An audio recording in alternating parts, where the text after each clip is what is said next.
দেশের পণ্য যেন দেশের মানুষ ব্যবহার করতে পারে, দেশের পণ্য যেন দেশের মানুষের ঘরে ঘরে যেন পৌঁছতে পারে। সেই জন্যই এই এয়ারফ্লোর যে ব্যবস্থাটা সরকার আপনাদের রাখা, সেই পেঁয়াজগুলো যেন নষ্ট না হয়ে যায়, আপনাদের মন মানসিকতা যেন ভেঙে না যায়, আপনারা যেন সেগুলো এক্ষণ উঠিয়ে আগামী 5 দিনে বিক্রি না করতে পারলে নষ্ট হয়ে যাবে, সেই চিন্তায় যেন আপনার দুশ্চিন্তায় রাতে ঘুম যেন নষ্ট না হয়। একটি কথা আছে, কৃষক বাঁচলে দেশ বাঁচবে।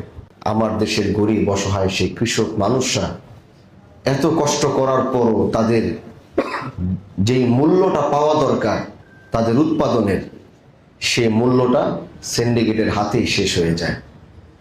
এত কষ্ট করার পর অল্প কিছু রুজ নিয়ে কৃষক তার বাড়িতে চলে যায়, আর সেই সিন্ডিকেটের লোকরা সেই সমস্ত মাল দেশ বিদেশ ঢাকা এনে হাজার হাজার লাখ লাখ কোটি টাকার ব্যবসা বাণিজ্য করে।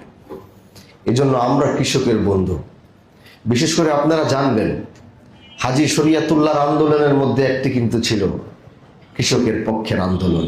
এই চেয়ারম্যানে পাশ করতে হবে, মেম্বারে আসতে হবে, এই জন্য যার যার ব্যক্তিগত লোকদেরকে এই সমস্ত জিনিসগুলো দিয়ে গরিবের উপরে জুলুম করেছে, গরিবের হক নষ্ট করেছে।